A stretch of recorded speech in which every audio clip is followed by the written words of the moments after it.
Howdy once again, it's Mr. Pete here at your service, and this is indeed a temporary video, tips number 1051, entitled Blowtorch Adventures with my brother Jan, so it's meant to be funny and crazy, and it's dangerous as heck, so pay no attention to it. And to start with, and I'm really fired up here, because I took some caffeine tablets and I've been drinking this stuff, otherwise I can't do anything anymore at my advanced age, but many of you have admired this beautiful hoodie that I have on, red. Where can you get when you can? This was a Christmas gift, custom made for me by my daughter. I mean, she bought it from some shop, but it is real nice, and I do fully intend to be buried in it or cremated in it. But if I'm cremated, then But anyway, let's get started here and let's have some fun, but do not try this at home. It'll be a long, crazy video. Okay, this video will have two parts. The first part, I'm going to talk about these blowtorches, antique, and hopefully fire one up if I can. But of course these are obsolete, and this is what it's all about now. And in the second half, I do want to talk about these propane torches to some extent as well, and this is what we use now. But these were fun, especially for a 10 or 12-year-old boy. So can you imagine me being maybe just a little bit bigger than Henry and my brother a year older, and this was one of our toys. We didn't have what you would call toys for children. First of all, they weren't readily available after the war. My dad did not believe in toys. Why? Because he was smart. Kids don't play with toys unless they're erector sets or something of that nature. But a regular, just cheap little plastic car or truck, they don't play with them. 5 minutes maybe. It's worthless. They learn nothing. This is how you learn. Let's start out with a question, and if you have a valid answer, if you're highly intelligent, give me a short answer. What is fire? I'm told that it's just rapid oxidation, so it's something of that nature. But anyway, when I was a kid, and I'm talking about approximately 1954, 1955, something in that area, but they didn't have these yet, or at least I wasn't aware that they did, or at least my dad did not have one. He had one of these. This is not the exact one, but these are brass blowtorches. Some of them were made of steel. Where's my magnet? But this is brass, and you have to use white gas or Coleman fuel in them, and you pump them up. You have to charge them. You fill that one right here, and you fill this one right there. My dad's had the bottom plug like that. I remember that. Well, you think my dad would say, "Boy, don't play with fire. You kids don't play with fire," and he would lock these up? No, he actually showed us how to start them, because you have to preheat them. Maybe you know that, but I would suspect that 90% of the people that are watching this, that means 7 people, probably have never used one of these, and they don't need to. But we're going to attempt to fire one of these up and show you how they work and play around with it just a little bit. And this is totally, again, for the fun of it. Smart people do not play with fire. And I believe the reason that my dad didn't talk that much about safety, I don't think he ever said, "Don't burn yourself," because it was up to us. He was the youngest of 12 growing up on a small farm in northern Wisconsin in Dunn County near Menominee, and he probably was totally unsupervised, and so he didn't think, he thought that's the way what kids play with, and that's what we did play with. I didn't realize it at the time, but we were not typical boys, and our house, our yard, our basement was a magnet for other kids. So we had a lot of friends who would come over because their dads played golf, and the only thing that he owned was a set of golf clubs, and there was no fun to be had at their house. But I later learned that you know, all of our adventures, and there was several every week, we were in the woods, we never ran into other kids. I mean, well, once in a while, and we spent a lot of time in these caves.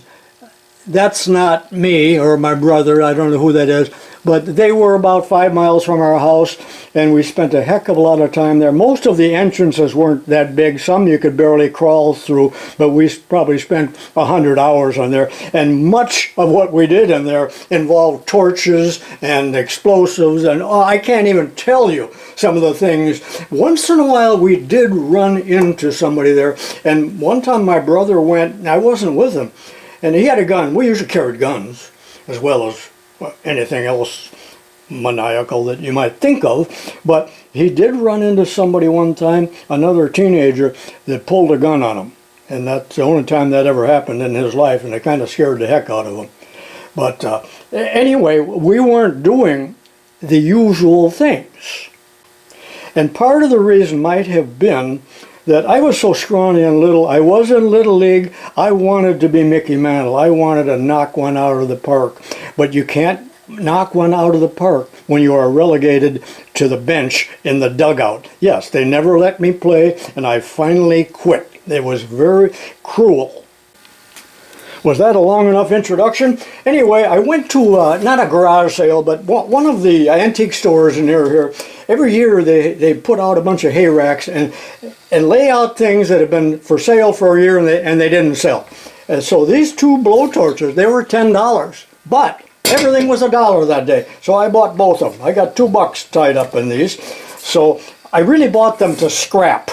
So, because they're brass, so if I can't make them work, I'll just saw this off and they go to the junkyard. But let's take a look at the difference. These are different brands, and they're pretty awesome. And in the comments, tell me what the purpose of this hanging hook is. 5% of people will know, but it doesn't matter. Carbon.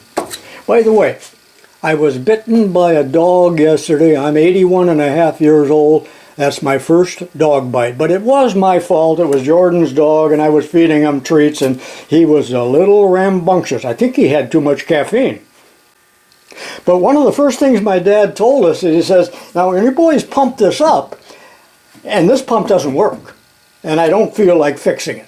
But anyway, he said, you gotta take that little leather cup out of there, and it'll be all dried up. Soak it in oil and put it back in, and it'll swell and it'll work great.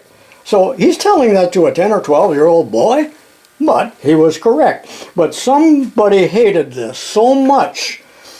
Well, it wouldn't be the same guy. Another man hated it so much that he said, that's a bunch of baloney. And he put a tire stem on there. So this is the one I'm going to use. And I believe I did try it already once. And it still has the decal on it. And it's Hibbard, Spencer, and Bartlett. They were a big wholesaler, and it says True Value there. So they were a huge hardware wholesaler, something like what Ace Hardware is now. Or when I worked at True Value hardware store as a boy, it was a Cotter and Company that had the True Value. All right, enough of that baloney. So Dad usually had a can of gasoline around the house, 1 gallon, and they were in kerosene cans with a little tiny spout. He didn't actually have a red can, but this Coleman fuel will work. But Dad did say, you got to use white gas, boys. Don't put leaded gas in there. Don't put in ethyl. Ethyl won't like it. So back then, just about every gas station sold kerosene and white gas and you know, things like that. Now you can only buy lotto tickets. Now you have to preheat these. It's not just like one of these where you open it up and start it and you're ready to go. It's about a 5-minute ordeal. So I think they call that a generator or something like that. So you put gasoline. But someone said, don't put gas in there, put alcohol. So there's a little cup there. They were all built that way. Can you see that? It's cast iron. By the way, no plastic. None. Although, wait, I take it back. This is a die-cast knob. Zinc. This is Bakelite, which is a thermoset, so the heat wouldn't really bother it. But I'm not going to use it. So what were you actually doing with this, you ask? Well, boys love to play with fire. At least the Peterson boys did, and all their friends.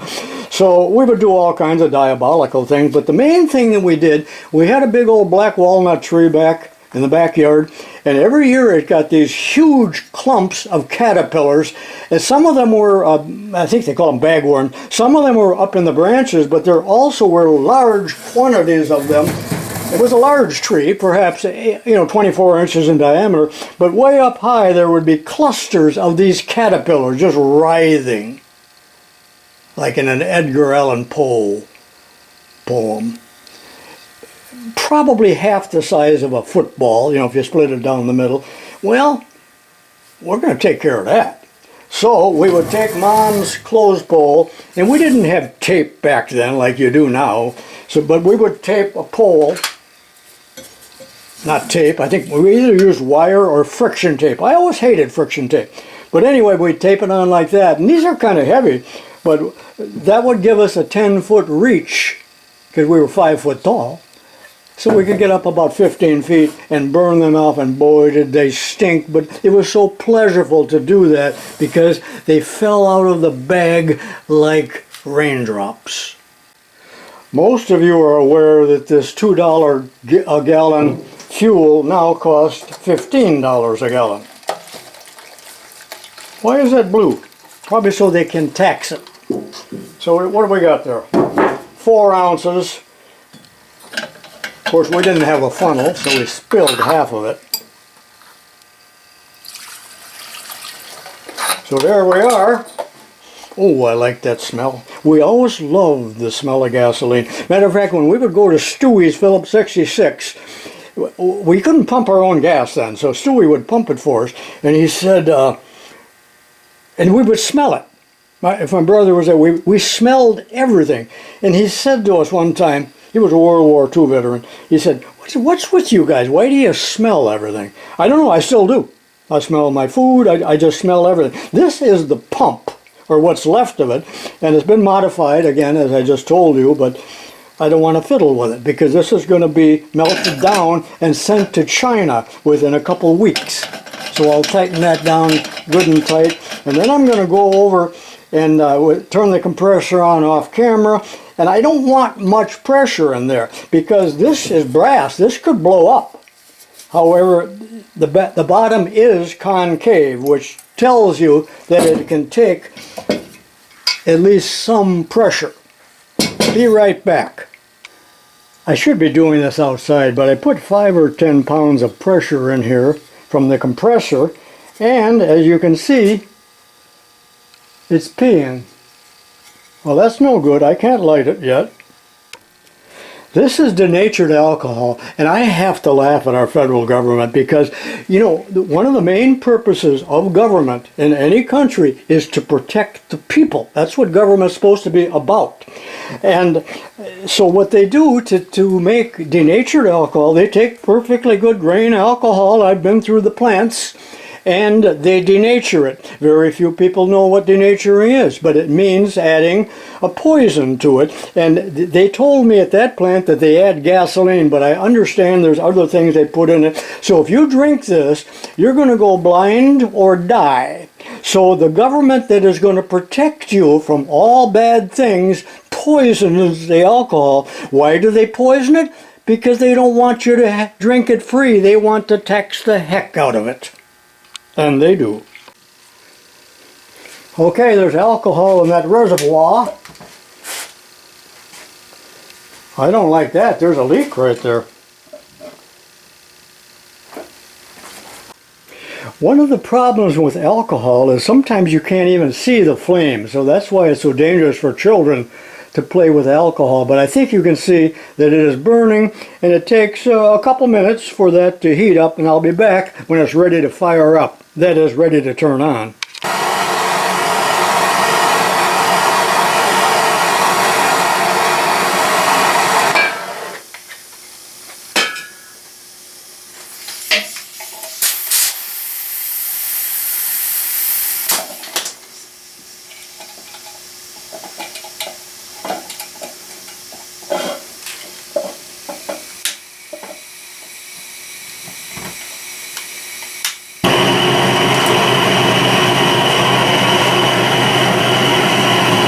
Now that's a blowtorch.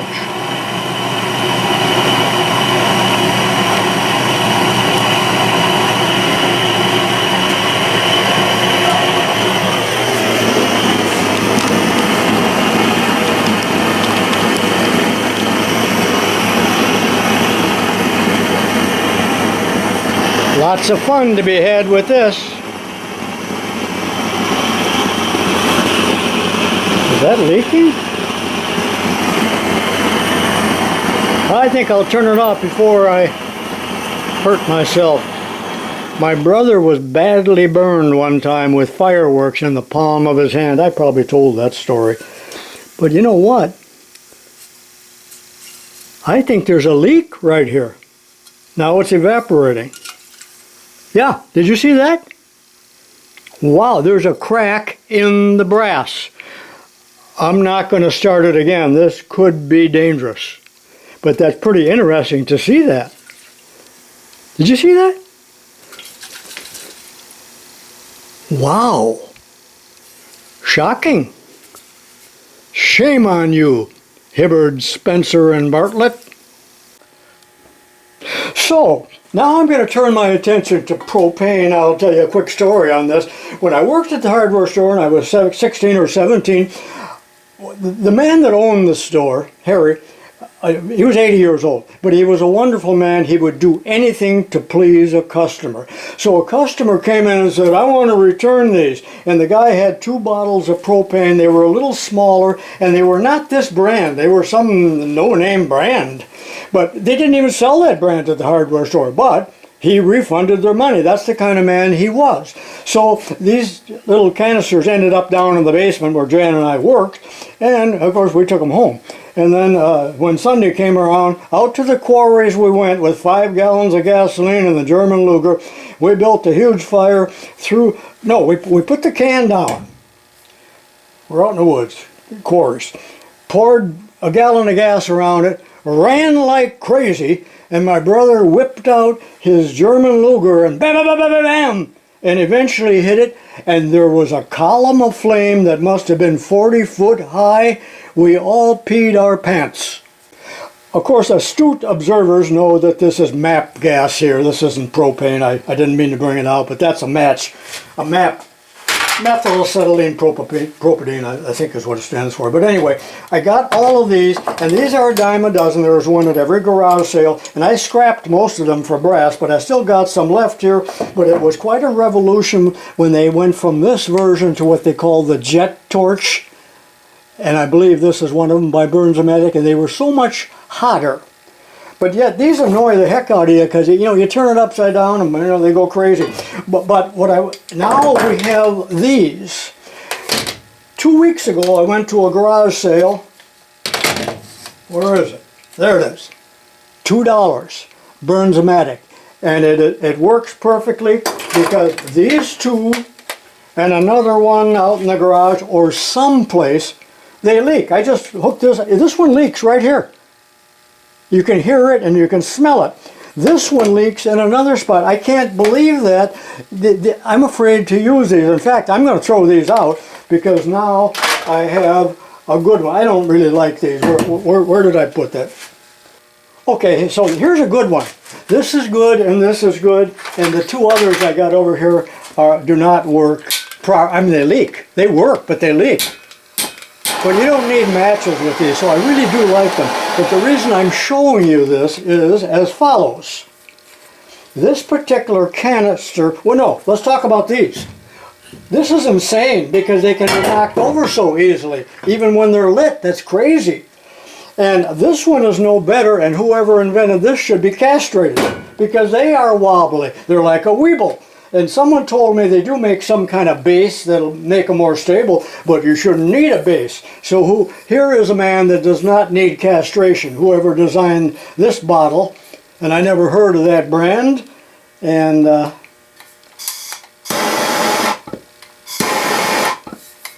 boy, you don't even have to turn that, do you? First time I used it, but nothing is leaking and I don't smell, and this is my go-to torch. From now on. Goodbye, blowtorch. Alright, that's about it. I've shown you all I can. I hope you enjoyed a little bit of this. I know it was crazy and too long. Let me know if you liked it. Let me know if you hate it. And do not play with fire. Matter of fact, there is probably nothing I fear more in life than fire. Let's have a 60-second epilogue. Okay, I ground a little. You can see that solid brass. Now, I took the fuel out of here and I put in a pint of water, H2O. Now let's put a little pressure in there and see where it leaks. I did polish that a little bit with some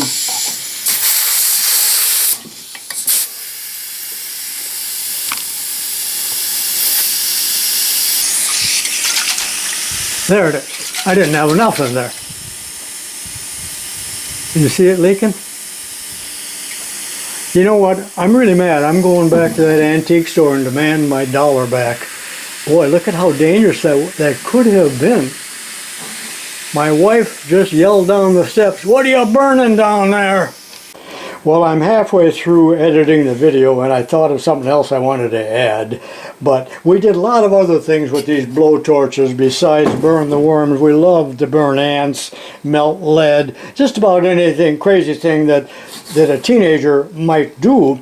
Also, we had many friends whose folks did not like my brother and I and did not want their kids to play with us. And I can kind of understand why. And in later life, one of my friends did tell me that his dad said that we were unsupervised and don't go over there.